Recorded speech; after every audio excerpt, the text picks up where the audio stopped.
Hi, everybody. This is day 1051.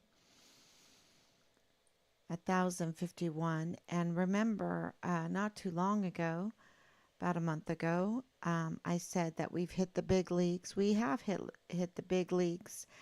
And we have been playing on a different field now because we have those listening to us, those that are paying attention to this case, and we are making our argument, our legal argument for our position right now. And you have to do that you have to be very organized, which we have so much information. It is so much proof, so much evidence.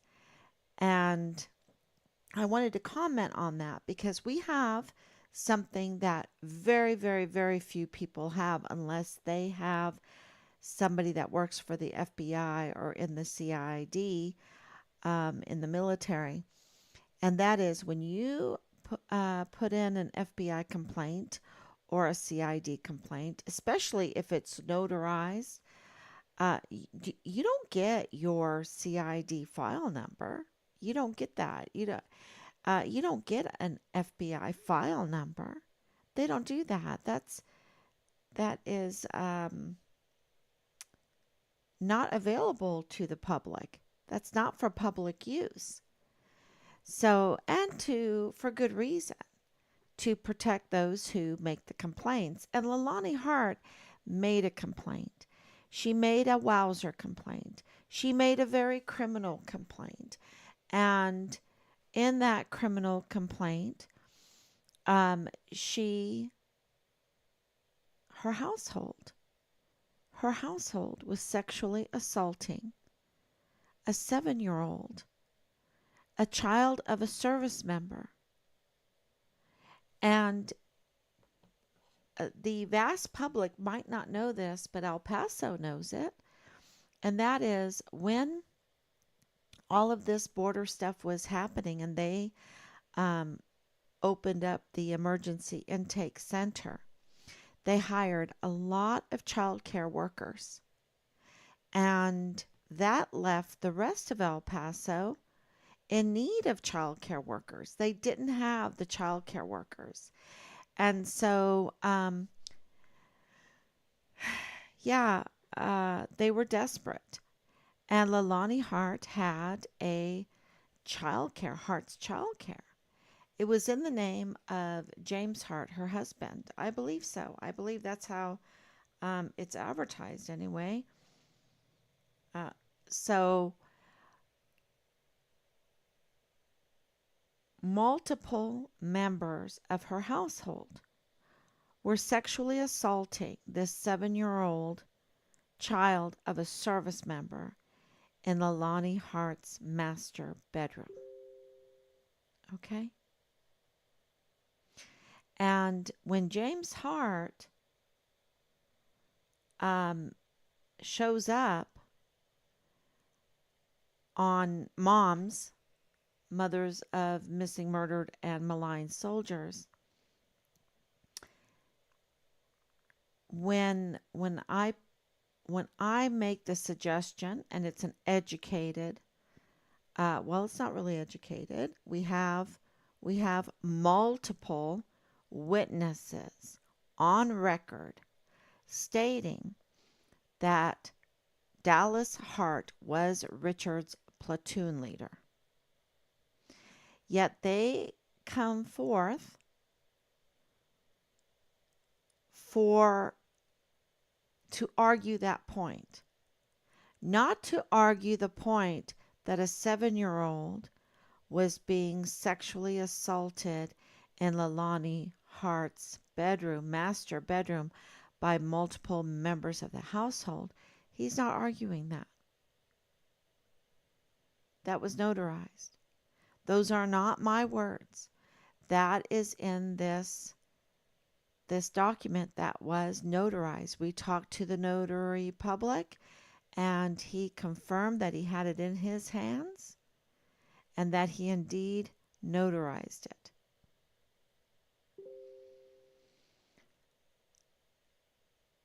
Um, James Hart did not.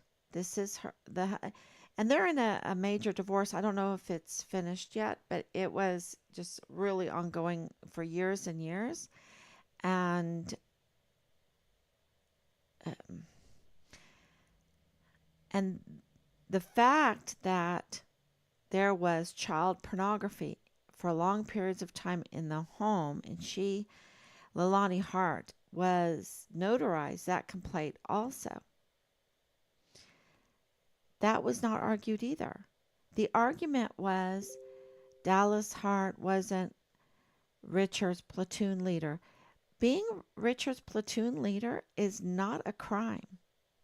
Having child pornography in your home is a crime. Raping, um, sexually assaulting a 7-year-old child in your home is a crime. Um,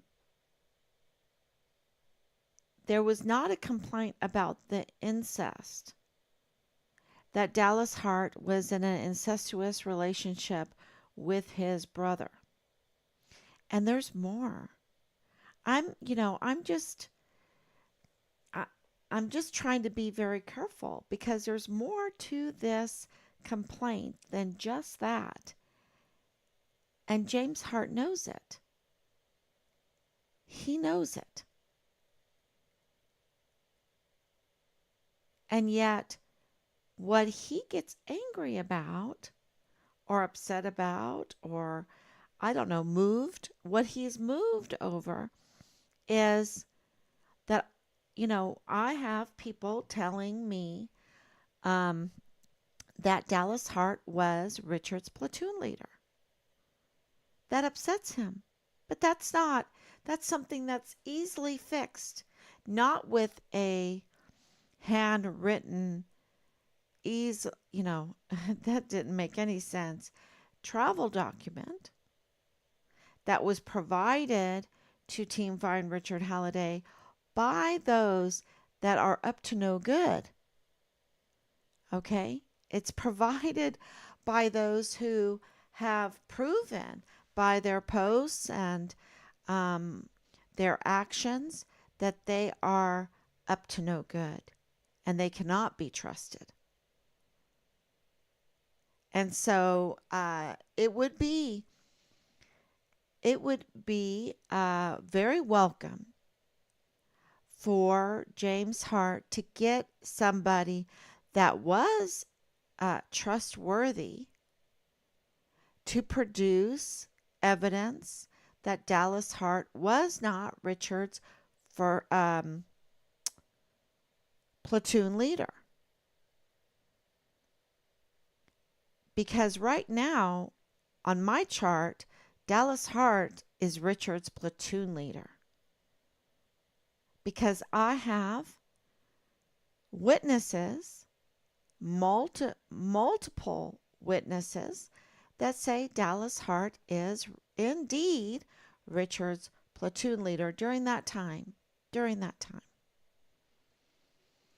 And during that time that Richard and Dallas Hart were in the military, at one point, Dallas Hart was Richard's platoon leader. That is what I'm being told. And I don't have any evidence. The untrustworthy group sent us, and James Hart was not happy about this, a handwritten travel worksheet. Now, any kind of travel document is all online now. It has been for years. So, and those who gave that information, and I will tell you, to hear it from James Hart and to hear it from Dallas Hart, both of those are not trustworthy. So the group is not trustworthy. The Hart family is not trustworthy. Look, if you have incest in your home, if you are having child pornography in your home, if you have a child, 7-year-old child, being sexually assaulted in your master bedroom in your home, you're not trustworthy. You're not trustworthy. And so James Hart has, he works for the VA. So he has contacts. He's been there in El Paso, raised his children there, had the daycare there, had, um, he's part of the NCO group there, senior NCO group. I'm sure. I would be surprised if he did not know Jay Pollan. I would be surprised if he did not know Jakovitz. Okay. And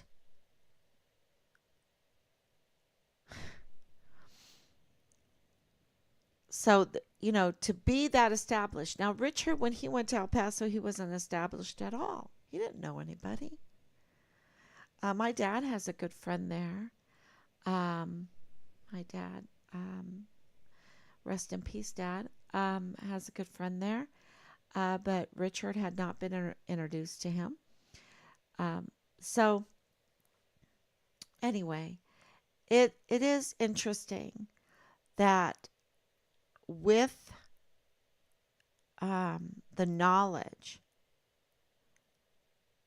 that we have the CID case file number and FBI case file number and access to the information in this case that Leilani Hart submitted and notarized. And all the information, there's so much in there, y'all. And it's shocking that what James Hart is focused on is the platoon leader aspect, which is not illegal. What would be the problem if Dallas Hart was Richard's platoon leader? He would have access to his room, his things, his case, um, the the search for Richard. So and more, and more, and yeah. So I understand why he's focused on that, but that would mean that something really bad happened to Richard. Because if Richard just walked away or whatever, like they claim, because I was just reading Jay Pollan's statement to my good friend, that was in August of 2021, which I want to talk about today. It's absolutely does not make sense that Dallas Hart would be so offended at being Richard's platoon leader. He would just say, "Oh yeah, I did whatever I could. Um, we looked, yada yada," but that's not what's happening. Something really bad happened to Richard, and of course he's presumed murdered. Of course, we have these autopsy reports. We have three of them. Three of them. Let's say one of them is wrong. We had, three of them. And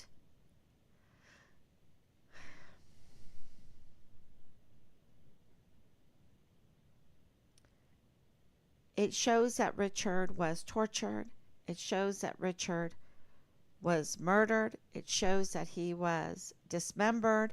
It shows a very violent death. And it shows that this is international because one of the The autopsies is in Juarez, Mexico. So I think that that is very telling because if you are Richard's platoon, but why is the leadership allowing this to happen? Okay, that's the big question. Why is the leadership willing to cover this up? Because with our sources that Dallas Hart was indeed Richard's platoon leader, then he's fighting for his life right now. And you have the military supporting uh, a prime suspect and sabotaging a whistleblower. A whistleblower. Okay, so let's talk about the fall. The fall of 2021. Into the fall. I called this Into the Fall because that's exactly um, what is happening here is um, the those that hurt Richard, they're falling. Okay, they're falling. Everything is coming together. And like I said about a month ago, we're in the big leagues. We have people that absolutely are paying attention to this. And those that are making sure that hurt Richard, they're, you know, I don't know how long that they will protect these murderers, right? I don't know how long. And I've been called that I have crazy conspiracies. And who said that about me? That on Team Farm Richard Halliday that we have crazy conspiracies. Well, that was coming out of the PAO office there.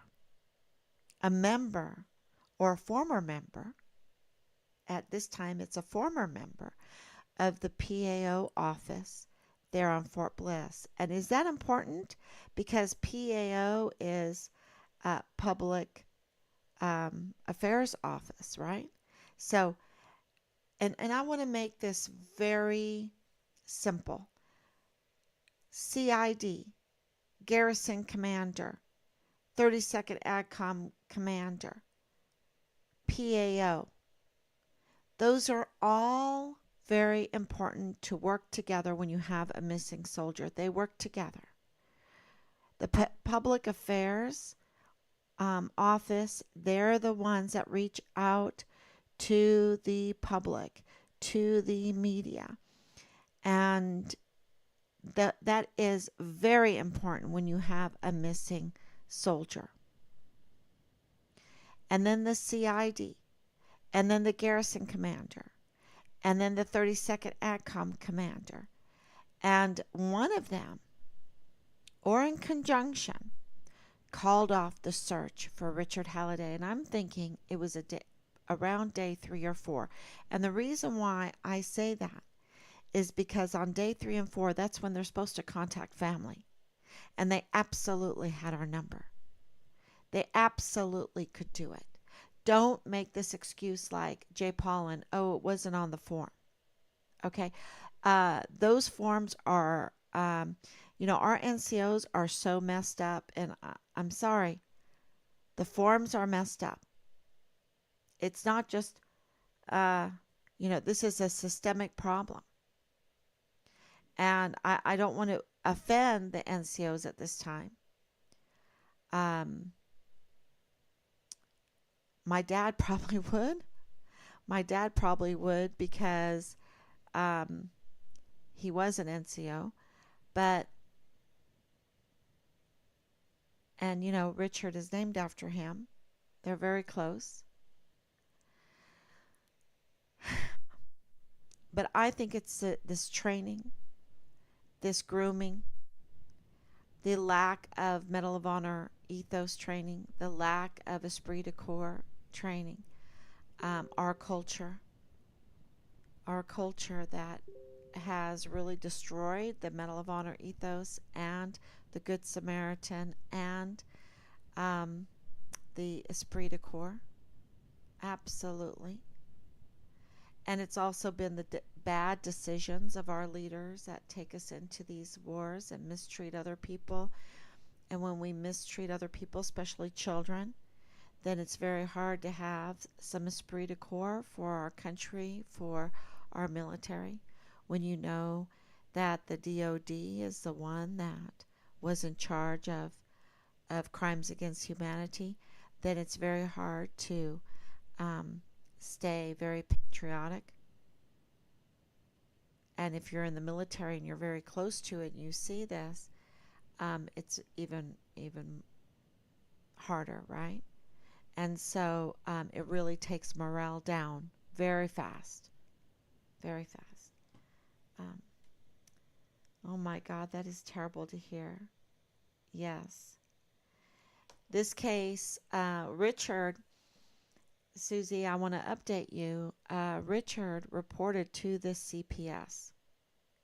He was telling us, it's so bad, Mom. It's so bad. He told us, I will talk about anything, but not the Army. It's so bad, and I'm just going to get out. And he made a report to Child Protective Services. He turned in sex videos. We have been waiting over 2 years for our FOIA, Freedom of Information Act request from the CPS to be honored, and they have not honored it because our institutions have been weaponized against those that won't put up with child sex abuse, that won't put up with child sex trafficking, that won't put up with the military getting away with this kind of behavior, especially on the border. And it's bad because they had the emergency intake center, and it's bad. We have thousands of minor children that are unaccounted for that were brought into this country. Richard, being the guidon bearer, being the distinguished honor graduate for basic training and AIT, given the honor to be the guidon bearer for his unit, had access to his leadership, had access to information because of standing there, hearing. He had the privilege of hearing what was being talked about and what was being done. And I believe even to witnessing the books being cooked. Okay? Because I believe that because of what I've been told, that they were selling even equipment. It wasn't enough to do the child sex trafficking. It wasn't enough to do the child porn because making child porn, producing it, is a big thing right now, and it's the child sex trafficking is a bigger market than our airline market. Okay, it's a huge, huge market. It's bigger than our illegal drug market. And I didn't know this, but because of my son's case, I've been looking into it, and it is such a big problem. And because the media doesn't do a good job on exposing it, more and more children are being trafficked sexually, and it is terrible. Terrible. And so Richard was reporting to the Child Protective Services. Richard handed in sex videos. Richard, because what they do with this child porn and all this other porn, and all porn is a support for child sex trafficking. Okay, all porn is. Um, and what they do is they put it on these servers, and these servers are then broadcast, and then they can download it, or it gets airdropped onto phones, and they have access to all kinds of porn. And porn is a weapon. It is a diversion. It is a weapon. It is an asymmetric warfare weapon. Okay, it's a asymmetric warfare tactic weapon.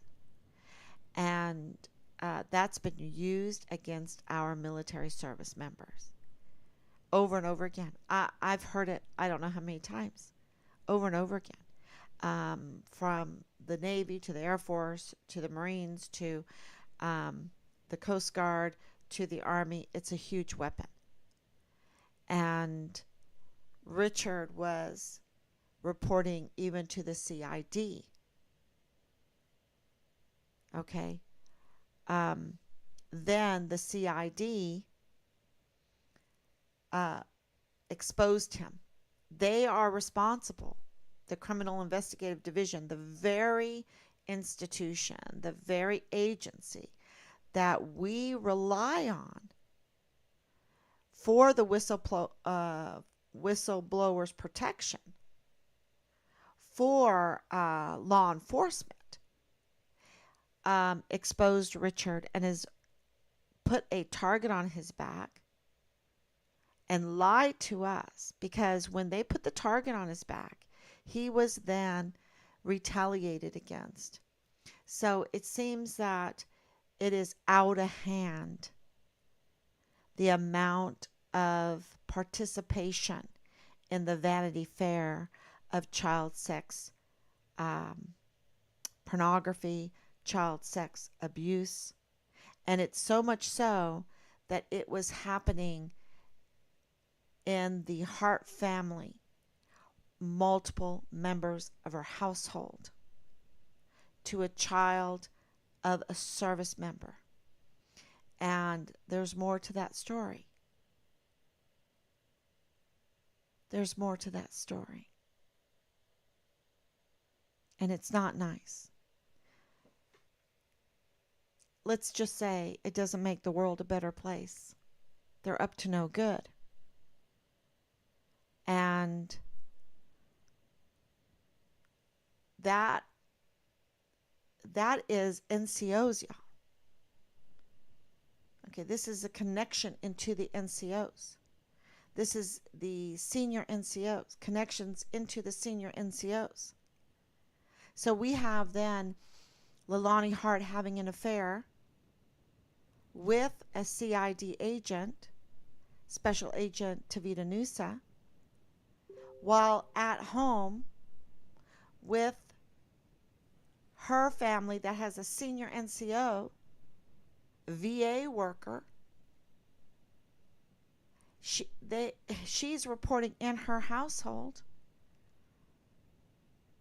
a rape of a 7-year-old in her master bedroom by multiple members of her household. She's reporting that her sons are engaged, and Dallas Hart being one of them, in uniform, in an incestuous relationship with one another. That's what she's reporting. She's confessing this. This is a confession. This is a notarized confession of Leilani Hart. So these are huge criminal acts, and they involve senior NCO, retired a platoon leader.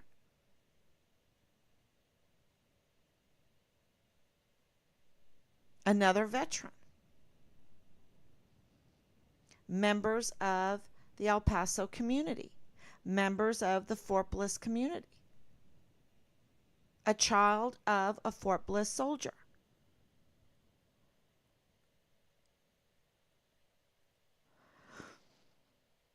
This is what, when Richard said it's so bad, it's so bad, it's so convoluted. I absolutely understand that for him, how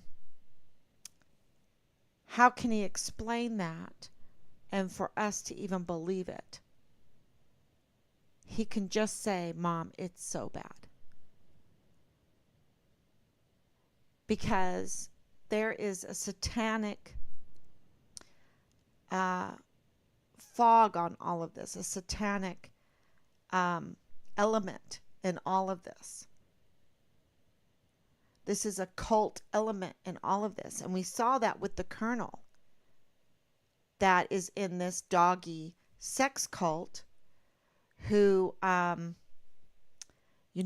even admitted that he would give preference to those who he could rear.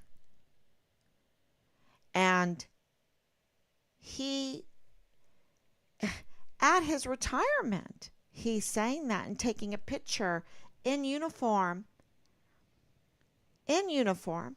with his rank, everything in our beautiful uniform. That's our uniform. That represents the United States of America and every person that lives here. And he's taking that and putting a doggy mask and talking about sexually rearing other soldiers while exposing his private parts, his erection in uniform on our base in our military building. What we pay for, what we give them, we give everything to our military.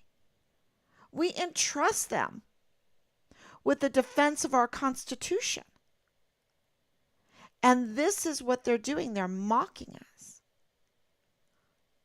And when one of our volunteer sons and daughters gets hurt or goes missing or is maligned or is murdered, and we want answers, they weaponize themselves against us.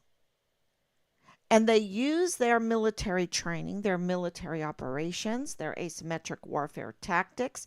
They use the money, they use the resources, they use their connections, and they use it against us. And those connections, remember the phone calls. Remember the phone calls and how we trace them and where we trace them.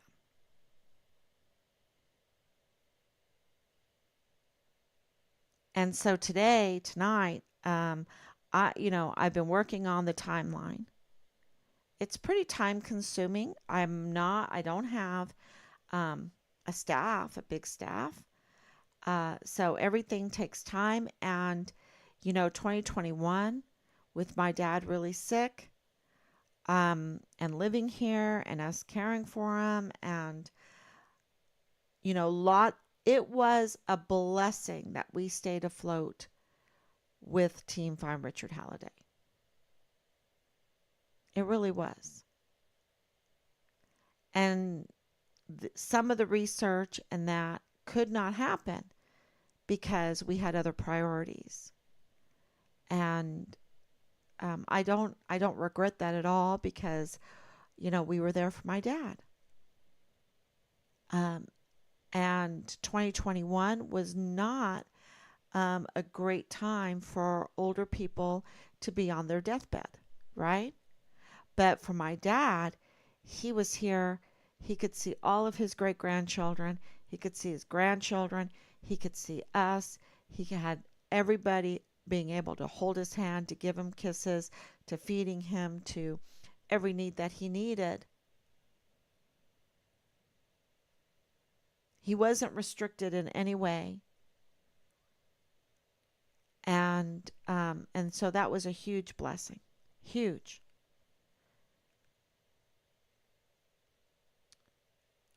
So I want to tell you what I've discovered now about 2021 when it comes to Richard's case. And we really kept my dad alive for much longer than what any doctor thought. And during that time, he gave us some really good insights from his experience as an NCO and with the military and his age. We learn so much if we pay attention to those that have lived long and have experienced so much. And my dad absolutely absolutely lived an incredible life. So,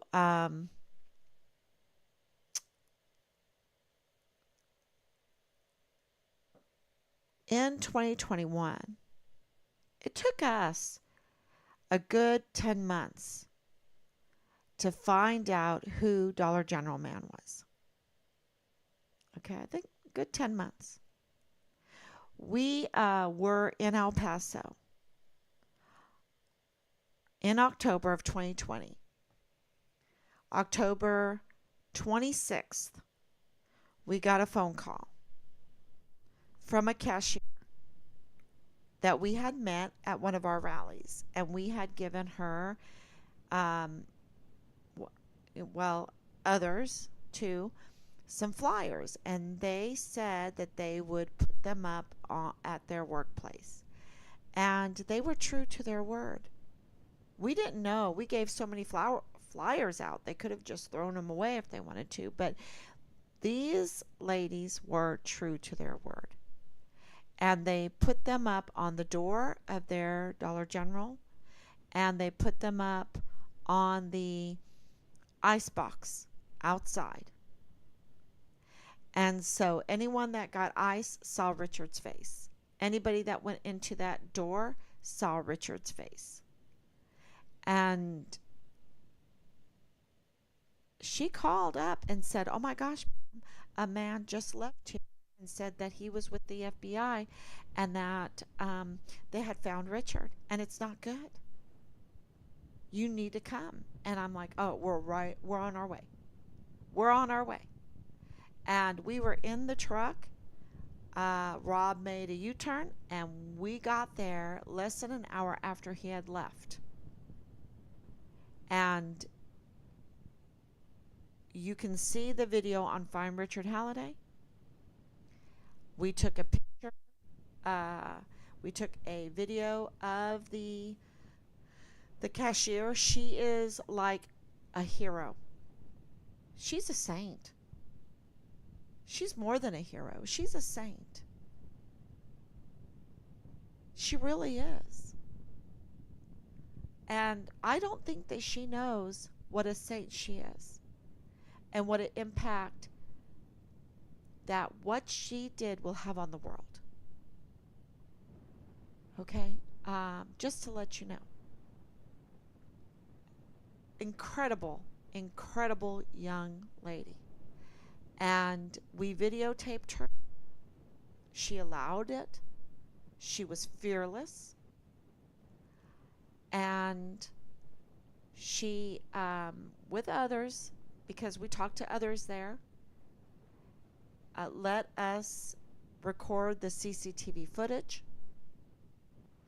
And we turned that in immediately to the CID and the FBI, because we had contacts by then with the CID and the FBI.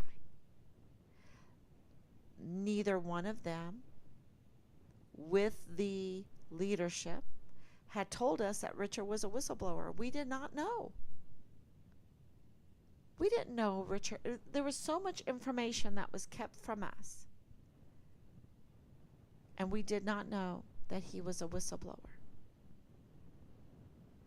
And we did not know who this man was. We called him Dollar General Man.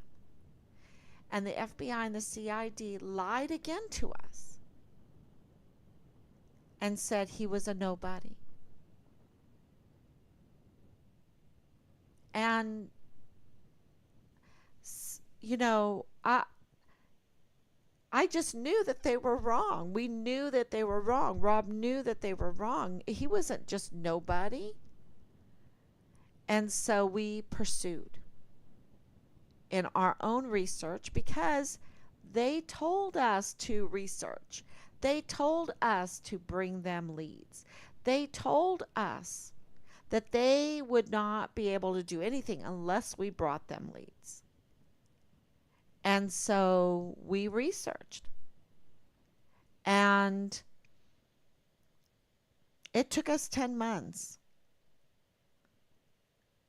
It would have taken them, well, they knew. They knew that His name was Nadal Bayim. They knew that he was the father-in-law of Lieutenant Colonel Bradford Bugado in the G3 operations. I mean, the heartbeat of 30-second AdCom. The heart of 30-second AdCom. That's G3. They are the wedding planners. They are the heart. They're the operations. They're the op-ord makers. And that's Richard's command. That's Richard's.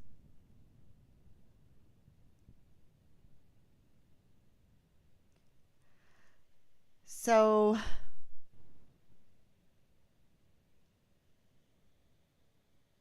yeah,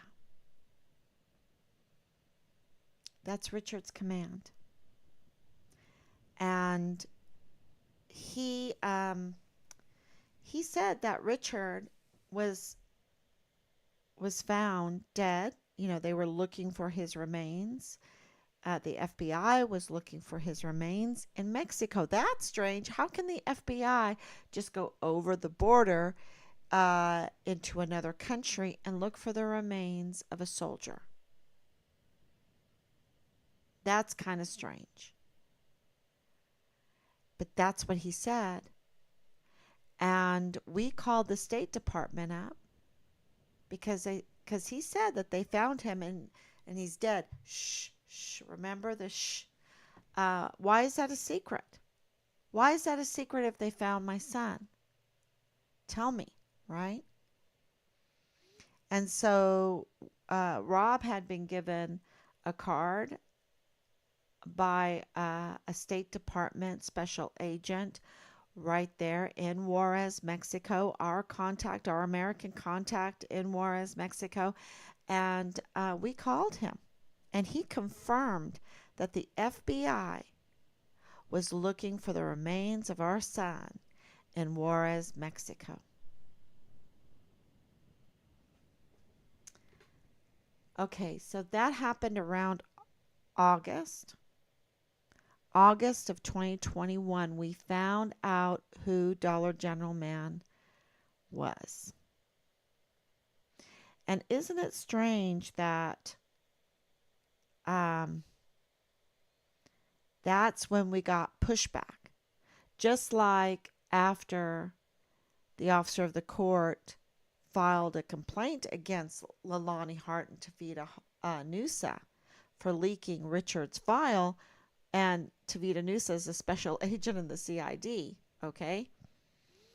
Then we got pushback after that. But we got pushback after we found out who the Dollar General Man is, you know, because that was the beginning of the fall. And it was really September, October, the beginning of the fall. And there was like our liaison who was using asymmetric warfare tactics, was texting me. What? Um, Jakovitz blocked me. That's the command sergeant major. The command sergeant major blocked the mother of a missing soldier. Um, Jay Paulin reached out to Team Find Richard Halliday with his narrative. The PAO office went into full mode. The group went into full mode against us. And then also February, they really put it on. So it's very clear that this was the beginning of the fall for them because of that information, because of those heroes. And I even think that Bugado and Nadal are heroes because how can you keep that a secret? Is it right to even keep it a secret? And I just want to say thank you to Lieutenant Colonel Bugado for telling his father in law. Now, in military terms, they wouldn't say he did the right thing, but in moral terms, he absolutely did. And so did Nadal. And I thanked him for telling the cashier. And I don't think that they did it because they're just so honorable or whatever. It was just such a big deal and they had the info. And sometimes it's your bravado, your bravado like, "Oh, look at me. I have information." And it's just like, I want to spill the beans here because it's huge. It's huge and it is. A soldier being murdered and found by the FBI, his partial remains, y'all, partial remains because they dismembered him, um, is a big deal when it's found in Mexico, and then some parts found in the United States. It's a big deal. So I'm, and they knew it was a big deal, and they shared it. And of course, the cashier felt the same way, but she did it in an honorable way. Oh my goodness, this family needs to know. I didn't see Lieutenant Colonel Bugado calling me and saying, "You need to know," or Nadal Baim calling me and saying, "You need to know." And these are both men with families that have children. How would they feel if they had that kind of information? Someone had that kind of information about their children, and it was a shh, it's a secret. It's a secret. I mean, they would go berserk. They would go berserk. How would both of them feel if their child had been murdered and dismembered, and then they found the partial remains, and they were trying to keep that a secret from them? Yeah, that's a big deal. And that's why, the likes of the Hart family, the likes of the CID. And I want to tell you this. We had a meeting with the leadership there on Fort Bliss about who this Dollar General man was. It was a big deal to us. And we had that meeting via VTC video teleconference, right? And, they were like, "No, that's not him." And we were this is like months before we actually found out. And, but they knew that Lieutenant General Sean Bernabe absolutely knew that Dollar General Man was the father in law of Lieutenant Colonel Bradford Bugado. He knew. He knew it. And here we are in this VTC meeting trying to figure out who this guy is because he's not just a nobody. And they're mocking us.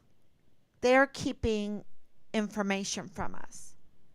And Lieutenant General Sean Bernabe needs to have charges pressed against him, stripped of that beautiful uniform. He should not be able to wear that uniform, and not a star should be near him because he knew. he knew. And the same thing with David Stewart. I don't know if David Stewart knew, but they all need to be arrested and charged for what they have done in this case. They are enemies of the United States of America. They are enemy. General McConville is an enemy of our Constitution, of our country. He is fixing to retire. And I just want to tell you, General Milley is going to retire. He is an enemy of this country. With leaders like this, we don't need to go to war. We don't need enemies. They are our enemies. And if you are still listening to the narrative, to the fake narrative that's out there, because there is no excuse for keeping our son's information from us, that he was a whistleblower, and that Bugatto's father-in-law was a Dollar General man. And to me, that is evidence. I am not a crazy person. That is evidence. It would be short-sighted if I did not say, well, they wanted to keep that information with us so bad they committed crimes. That's a crime to keep that information from us. Why?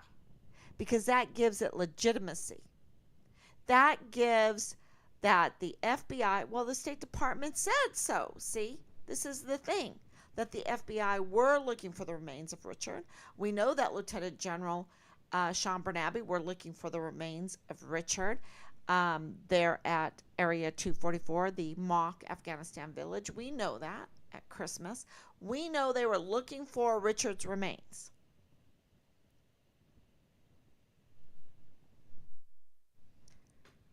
And they know that he was murdered. They know he was dismembered. Because look, it was October of 2021 when all of that happened with Nadal Baim. Okay? October 2021. That means they already had found Richard's remains in September. Okay? It was September 2021. They had found his remains, I believe, at the end of July and beginning of August. And you can think, well, wait a minute, which one is it? And I believe they found his remains in December 2020, because they gave legitimacy to Nadal Baim's testimony to the Dollar General cashier. And yet, 2 months later, or Christmas time, Lieutenant General Sean Bernabe saw it necessary to search for more of Richard's remains in December, right? In December. Because if that wasn't legitimate, why would they not tell us who Al Baim was? And then they look for more remains. And that's because the information that we have with the autopsies that they are trying to hide, because the FBI is trying to hide, they've been weaponized against us to not tell us the truth. And it would be crazy for us not to allege what we're alleging, because we have so much evidence to back it up. That Richard was murdered, he was tortured, he was dismembered, and his parts were separated. And also they messed with his remains so that they tried to make it unidentifiable. And they put his remains in different locations. And that's why it You can find some remains in July, and you can find some remains in September, and you can find some remains in December.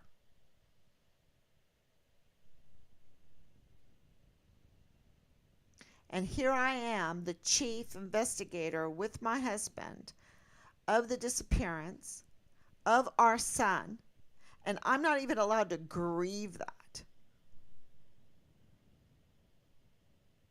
Because if I'm allowed to grieve that,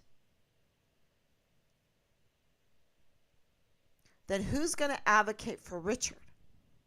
Will it be the CID? Will it be the FBI? Will it be the El Paso Police Department? Will it be the Sheriff's Department, who doesn't even have a warrant to search our home? To send the Fugitive Apprehension Unit to our home and can't even produce a warrant? Is it going to be them? Is it going to be Mealy? Is it going to be General Mealy that cares about the missing soldier? Is it going to be General McConville? Is it going to be Lieutenant General Sean Bernabe? Let me tell you, if you're under Sean Bernabe right now, or McConville, or Milley, watch your back, because they don't have it. They don't have it. They are your enemy.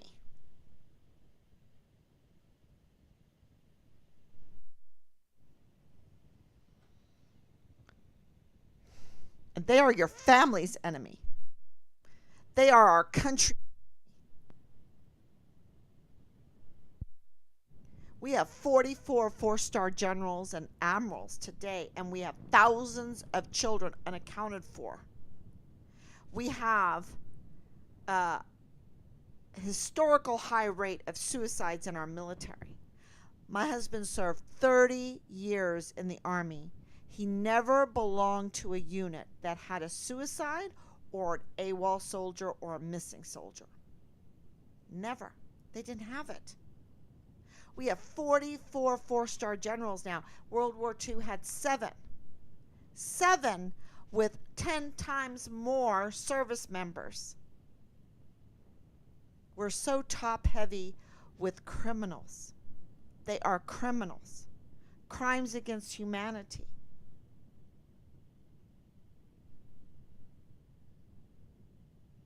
And they did not tell us, they did not level with us who Dollar General Man was. And then they put their PAO out on us. They put their groupies out on us. They're probably FBI informants. And let me tell you, if I did not suspect that, then I would be naive. Because the FBI, we know, proof. I mean, I think everybody understands that they have been weaponized against the American people. Not just Donald Trump, but the American people. And I will tell you right now, they've been weaponized against our own volunteer sons and daughters that volunteer to serve in our military.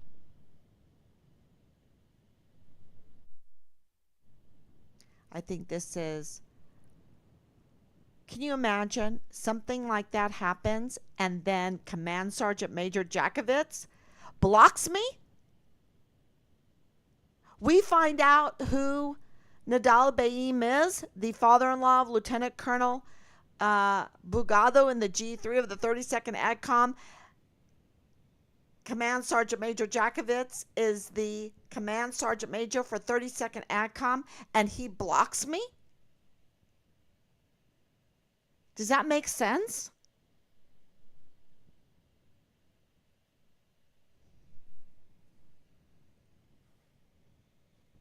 That doesn't make sense. So, take questions now. Thank you, Danielle. Thank you, Susie. Okay, this is Saturday night.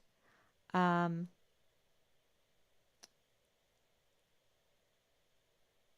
was so much information right there. And it's only the tip of the iceberg. It's only the tip, because you have to understand, I'm a go army person. My family has always been a go army. Um, go NCOs.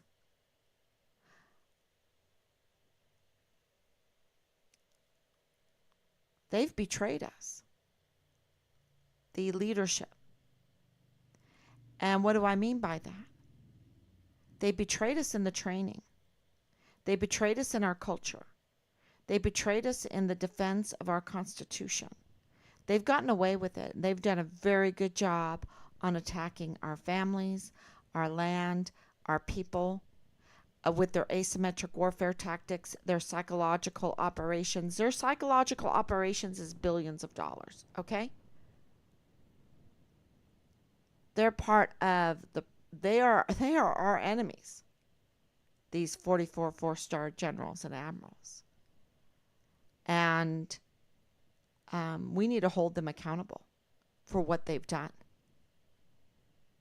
And Richard tried. He tried. And they smeared him and lied about him and retaliated against him and deceived him, tricked him, tortured him, exposed him, murdered him, dismembered him, and yeah, we give us Richard's remains. Give us Richard's remains. And I would be short-sighted. I would be not doing my job as the chief investigator for Richard Halliday's case if I didn't say that. I would be doing a very bad job. And I'd be doing a bad job as his mother to not say, give me my son's remains.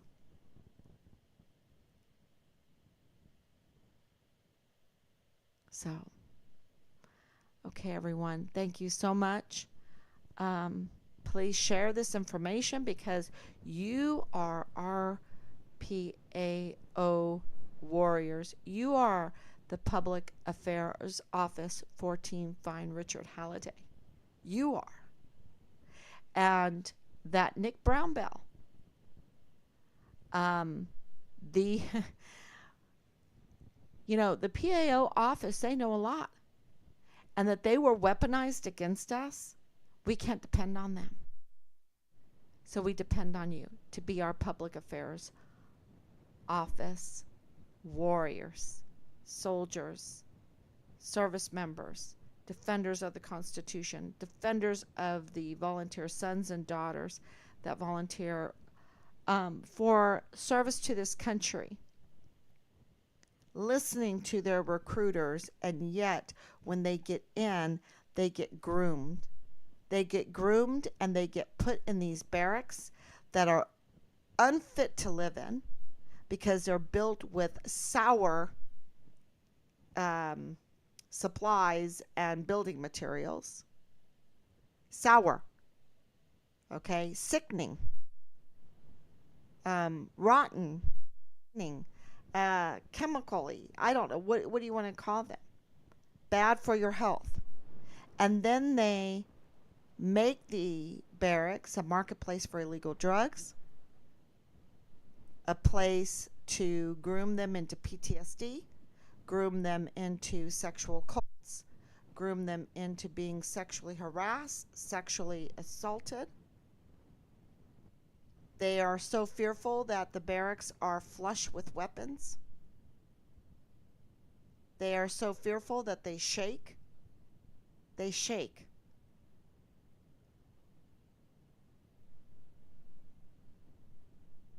And which leads them to PTSD, which leads them to being trained to suicide.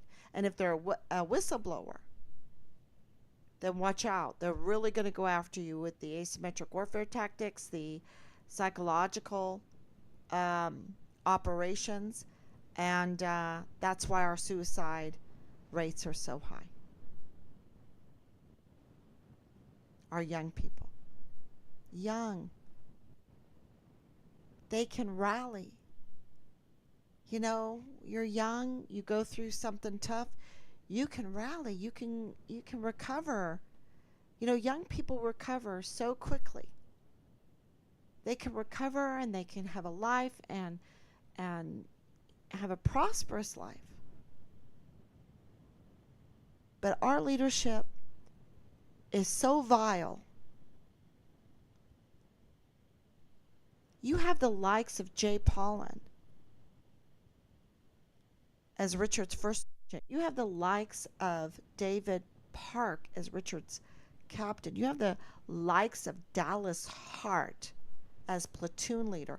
You have the likes of First Sergeant Michael Ruggiero, not willing to speak to family and answer our questions when we're missing. Can you believe it? We have that on record.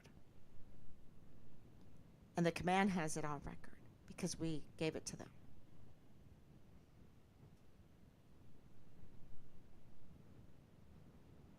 Yeah. These are vile leaders that do not care about our volunteer sons and daughters. They're up to no good. That means they're up to no good, y'all. That means they're taking advantage of the American people and our good nature to give them everything. And so with that, I hope that you are our public affairs office, that you do share this. Thank you so much. God bless you, and I'll be back tomorrow, God willing. Okay. Bye-bye.